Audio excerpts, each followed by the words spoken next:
नमस्कार साथियों, PCS simplify channel पर आपका स्वागत है। जो हम लोग डेली मॉडर्न हिस्ट्री में स्पेक्ट्रम सीरीज कर रहे हैं, उसी के तहत आज का टॉपिक है भारत छोड़ो आंदोलन। आप लोगों को बता दूं कि ये टॉपिक आधुनिक भारत में बहुत ही महत्वपूर्ण है। इसे देखा जाए तो कोई भी यूपी का पेपर हो, उसमें चाहे यूपी पीसीएस हो, आरओ हो, चाहे यूपी ट्रिपल हो, चाहे और भी तमाम स्टेट के एग्ज़ाम हो, तो उससे ये जान जाइए कि इस टॉपिक से 2 या 3 प्रश्न बनते ही हैं। तो आइए जान लेते हैं थोड़ा सा इसके ऐतिहासिक पृष्ठभूमि में। देखें तो भारत छोड़ो आंदोलन की शुरुआत कब होती है, तो 7 अगस्त 1942 को क्या होता है। 7 अगस्त 1942 को कांग्रेस की बैठक होती है। कहाँ पर बता देंगे, तो बम्बई के ऐतिहासिक ग्वालियर टैंक में। कहाँ पर, तो बम्बई के ग्वालियर टैंक में होती है। और पूछ लेता है कि इसकी अध्यक्षता कौन करते हैं, तो इसकी अध्यक्षता अबुल कलाम आज़ाद जी करते हैं। कौन करते हैं, तो अबुल कलाम आज़ाद जी करते हैं। और बता दें कि क्या होता है इसमें, तो गांधी जी क्या करते हैं, भारत छोड़ो आंदोलन के कार्य समिति ने क्या हुआ, तो 8 अगस्त 1942 को, जिसमें गांधी जी थे, तो 8 अगस्त 1942 को स्वीकार कर लिए। और भारत छोड़ो आंदोलन की शुरुआत कब होती है, तो 9 अगस्त 1942 को। आपको कहीं कहीं 8 अगस्त 1942 को मिलेगा, लेकिन ये गलत है। कब होता है, तो 9 अगस्त 1942 को। बता दें कि 9 अगस्त 1942 को शुरुआत होती है। इसी आंदोलन में गांधी जी क्या करते हैं, तो गांधी जी करो या मरो का नारा देते हैं। आगे देखते हैं क्या होता है। तो भारत छोड़ो आंदोलन की शुरुआत 8 अगस्त 1942 को हुई थी। इस आंदोलन का नेतृत्व राष्ट्रपति महात्मा गांधी ने किया था। महात्मा गांधी ने 8 अगस्त 1942 को अखिल भारतीय कांग्रेस कमेटी एआईसीसी के बॉम्बे अब मुंबई अधिवेशन में इसकी शुरुआत की थी। परिचय थोड़ा सा देख लेते हैं। तो 8 अगस्त 1942 को महात्मा गांधी ने अखिल भारतीय कांग्रेस कमेटी एआईसीसी की महाराष्ट्र बैठक में भारत छोड़ो आंदोलन की शुरुआत की। भारत छोड़ो आंदोलन, जैसा कि अक्सर जाना जाता है कि भारत में एक सविनय अवज्ञा का एक देशव्यापी कार्य था।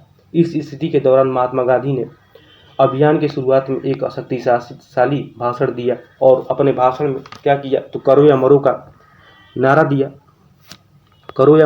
दिया। और बता दें कि ये कौन लिखा था, तो यूसुफ मेहर अली का भी नाम आता है। किसका, तो यूसुफ मेहर अली का नाम आता है। कहते हैं लोग कि इन्होंने ही दिया था, करो या मरो लिखा था। उन्होंने अंग्रेजों से तुरंत भारत छोड़ने या गंभीर परिणाम भुगतने का आग्रह किया। इस प्रयास के हिस्से के रूप में बड़े पैमाने पर आंदोलन का आह्वान जारी किया गया, जिससे क्या हुआ, तो हिंसक झड़पें हुई और भारतीय राष्ट्रीय कांग्रेस के नेताओं की गिरफ्तारी हुई। भारत छोड़ो का नारा मुंबई के तत्कालीन मेयर कौन थे, तो यूसुफ मेहर अली ने दिया था। अभी जैसे कि ऊपर हमने बताया, इसने क्या किया, तो उन्होंने, जो यूसुफ मेहर अली थे, साइमन गो बैक का नारा भी दिया था। आंदोलन के समर्थन में देख लेते हैं कौन कौन थे।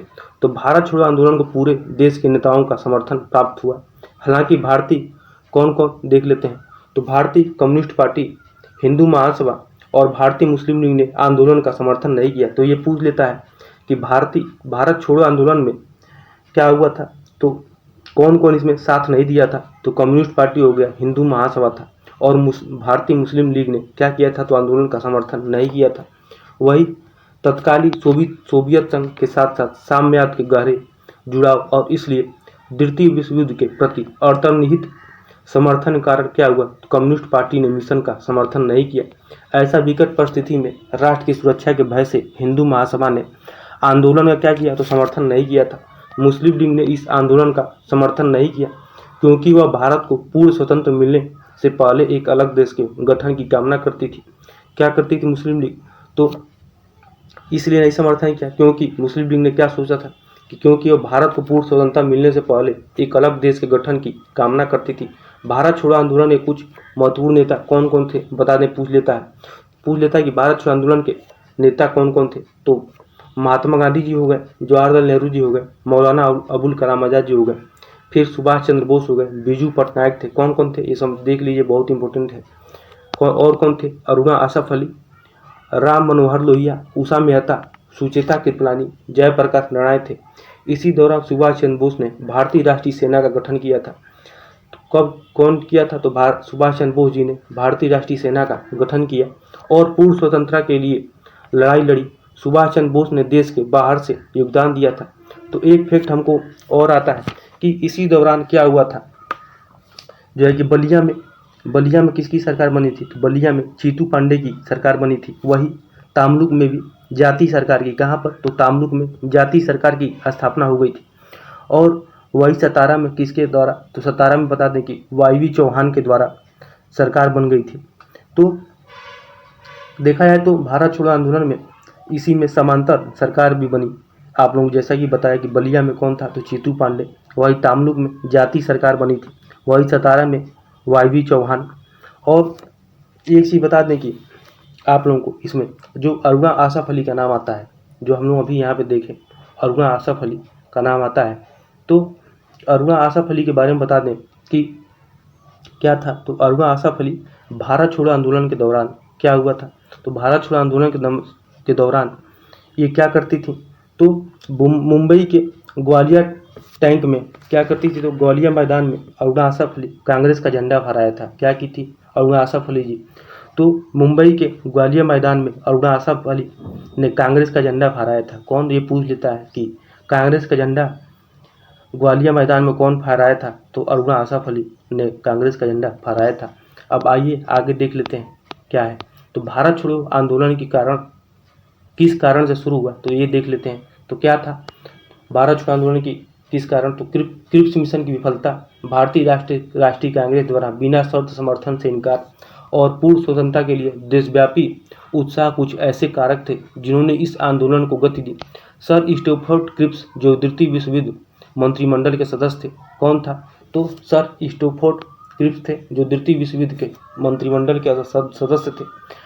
यूनाइटेड किंगडम के लिए भारतीय सैनिकों के योगदान को इकट्ठा करने की कोशिश की। क्रिप्स भारतीय नेताओं की स्वीकृति प्राप्त करने और द्वितीय विश्व युद्ध में भारत के अंग्रेजों के साथ शामिल होने का कारण बताने के लिए भारत आए।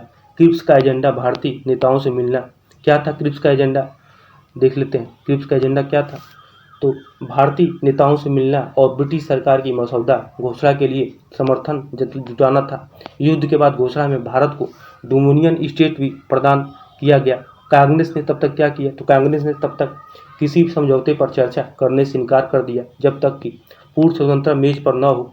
इस बिंदु से पूर्ण स्वतंत्रता की मांग ने क्रांतिकारियों और जनता के बीच क्या किया, तो लोकप्रियता हासिल की।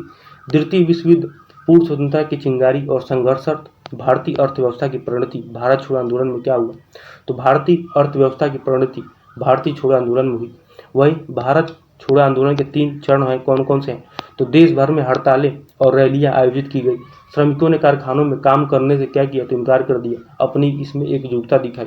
यह हड़ताल प्रतिबंधों और विरोध प्रदर्शनों के साथ शहरी विद्रोह का एक चरण था। इसे जल्द ही क्या हुआ, तो खत्म कर दिया गया। आंदोलन को दबाने के लिए गांधी जी को क्या किया गया, तो गांधी जी को गिरफ्तार कर पुणे के आगा खान पैलेस में कैद कर दिया गया और इस चरण में आंदोलन के लगभग सभी नेताओं को गिरफ्तार कर लिया गया।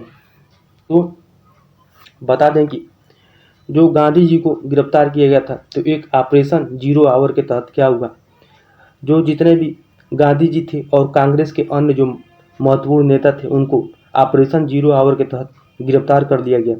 वही गांधी जी को जैसे कि बताया यहाँ ऊपर कि पुणे के आगा खान पैलेस में, वही और कांग्रेस कार्यकारिणी के अन्य जो सदस्य थे उनको कहाँ पर, तो अहमदनगर के दुर्ग में रखा गया। वही जो सरोजिनी नायडू और कस्तूरबा गांधी थी, कौन कौन, बता दें कि सरोजिनी नायडू और कस्तूरबा गांधी को कहाँ पर, तो आगा खान महल में रखा गया। और जहाँ की कुछ दिनों बाद क्या हुआ, तो कस्तूरबा गांधी जी की मृत्यु हो गई। और जवाहरलाल नेहरू को कहाँ पर, तो जवाहरलाल नेहरू को अल्मोड़ा जेल में, पूछ लेता है इसे कि किसको कहाँ पर रखा गया था, तो जवाहरलाल नेहरू जी को अल्मोड़ा जेल में, ठीक है, कहाँ पर, तो जवाहरलाल नेहरू को अल्मोड़ा जेल में। और राजेंद्र प्रसाद को कहाँ पर रखा गया था, तो बांकीपुर जेल में, पूछ लेता है राजेंद्र प्रसाद को कहाँ पर, तो बांकीपुर जेल में। और क्या बोलते हैं किनको, तो और मौलाना अबुल कलाम आज़ाद जी को कहाँ पर, तो इनको भी बांकुड़ा जेल में रखा गया था। वहीं 10 फरवरी कब, तो 10 फरवरी 1943 को गांधी जी 21 दिनों की उपवास शुरू किया। वहीं जिसका समापन कब किया था, तो 7 मार्च 1943 को। वहीं 6 मई 1944 को, कब, तो 6 मई 1944 को गांधी जी को क्या किया गया, तो जेल से छोड़ दिया गया था। अब आइए आगे देखते हैं क्या है। तो दूसरे चरण में क्या हुआ, तो महत्वपूर्ण विद्रोह वाले ग्रामीण क्षेत्रों पर ध्यान केंद्रित किया गया। इस चरण में रेलवे ट्रैक और स्टेशन, टेलीग्राफ केबल और खंभों जैसी संचार प्रणालियों का बड़े पैमाने पर विनाश और सरकारी इमारतों और ब्रिटिश प्रशासन के अन्य प्रतीकों पर हमले देखे गए। आंदोलन के तीसरे चरण को क्या किया गया, तो विभिन्न स्तरों पर स्थानीय सरकार के गठन द्वारा, किसके द्वारा, तो स्थानीय सरकार के गठन द्वारा चिन्हित किया गया, जो लोगों की प्राधिकरण के आंकड़ों की प्राधिकरण के आंकड़ों की स्वीकृति को दर्शाता है। आगे देखते हैं भारत छोड़ो आंदोलन का परिणाम क्या होता है। तो भारत छोड़ो आंदोलन ने भारत के सामाजिक राजनीतिक परिदृश्य में कई बड़े बदलाव की लाए। इनमें से कुछ थे, क्या क्या थे, तो नए नेताओं का उदय। अरुणा आसफ अली भारतीय राष्ट्रीय कांग्रेस की अध्यक्ष बनी। कौन बनी, तो अरुणा आसफ अली जी भारतीय राष्ट्रीय कांग्रेस के अध्यक्ष बनी, क्योंकि अधिकांश नेतृत्व जेल में था। जो अधिकांश नेतृत्व करता थे वो कहाँ पे थे, तो जेल में थे। सभी लोगों को जेल में डाल दिया गया था।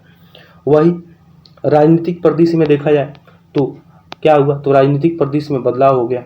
इसमें राष्ट्रीय स्वयंसेवक संघ, हिंदू महासभा और मुस्लिम लीग जैसे संगठनों को लोकप्रियता मिली, क्योंकि भारतीय राष्ट्रीय कांग्रेस के अधिकांश प्रमुख नेता क्या थे, तो सलाखों के पीछे थे। हिंसा, अशांति और गिरफ्तारियों की मौजूदा राजनीतिक स्थिति ने इन अन्य दलों को प्रमुखता हासिल करने में सक्षम बनाया। गांधी की उनकी आलोचना ने भी उनके उद्देश्य को आगे बढ़ाने में मदद किया। और बता दें कि क्या होता था, तो भारत छोड़ो आंदोलन के दौरान मुस्लिम लीग और कांग्रेस के बीच क्या हुआ, तो संवैधानिक गतिरोध को दूर करने के लिए सी राजा गोपालचारी ने क्या किया, तो 1944 में पूछ लेता है कि 1944 में क्या हुआ, तो दी वे आउट नामक पैम्पलेट जारी किया। किसने, तो सी राजा गोपालचारी ने।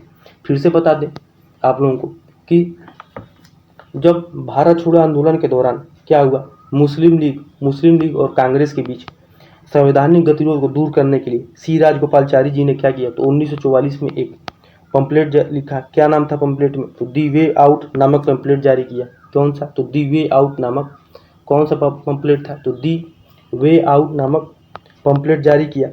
ठीक है, और आगे देखते हैं क्या होता है। तो यहाँ तक कि आंदोलन के बाद भारतीय राजनीतिक नेतृत्व और अंग्रेजों के बीच राजनीतिक बातचीत का परिदृश्य भी काफ़ी बदल गया। भारतीय राष्ट्रीय कांग्रेस और उसके सहयोगी संगठनों को गैर कानूनी संघ घोषित किया गया। आंदोलन के प्रमुख नेताओं के अलावा जनता ने भी बड़ी संख्या में गिरफ्तारियां दी। आंदोलन के दौरान करीब 1 लाख लोगों को जेल में डाल दिया गया था। कितने लाख लोगों को, तो 1 लाख लोगों को जेल में डाल दिया गया था। वही भारत छोड़ो आंदोलन ने भारतीयों में पूर्ण स्वतंत्रता की इच्छा जागृत की। इसके अलावा द्वितीय विश्व युद्ध के बाद विश्व राजनीति में ब्रिटेन के बदलते शक्ति समीकरण और भारत के प्रबंधन की बढ़ती लागत के कारण अंततः 15 अगस्त 1947 को क्या हुआ, भारत को पूर्ण स्वतंत्रता मिली। कब, तो 15 अगस्त 1947 को। निष्कर्ष क्या होता है, तो द्वितीय विश्व युद्ध के बाद ब्रिटेन का वैश्विक कद काफ़ी बदल गया था और स्वतंत्रता की मांग को अब नज़रअंदाज नहीं किया जा सकता था। सबसे बढ़कर भारत छोड़ो आंदोलन ने भारतीयों को ब्रिटिश शासन के खिलाफ एकजुट किया। हालांकि 1944 तक अधिकांश विरोध प्रदर्शन क्या हुए थे, तो दबा दिए गए थे। गांधी जी ने संघर्ष जारी रखा और अपने रिहाई पर 21 दिन की भूख हड़ताल पर चले गए थे। कितने दिन पर, तो 21 दिन के भूख हड़ताल पर चले गए थे। और गांधी जी को बता दें कि जिसका समापन कब किए थे, तो 7 मार्च 1943 को समापन किए थे भूख हड़ताल, अपना उपवास को तोड़े थे। और 6 मई 1944 को कब, तो 6 मई 1944 को क्या हुआ था, तो गांधी जी को जेल से छोड़ा गया था। आगे देखते हैं, भारत छोड़ो आंदोलन ने स्वतंत्रता के संघर्ष में चिंगारी प्रज्वलित की और इसे भारत के स्वतंत्रता संग्राम में सबसे महत्वपूर्ण आंदोलनों में से क्या माना जाता है, तो एक माना जाता है। तो हमने भारत छोड़ो आंदोलन को अच्छे से एक्सप्लेन किया, बताया। आप लोगों को कैसा लगा ज़रूर कमेंट करिए और शेयर करिए, सब्सक्राइब करिए, ज़्यादा से ज़्यादा लोगों को जोड़िए। ठीक है, तो आज के लिए इतना ही। बहुत बहुत धन्यवाद।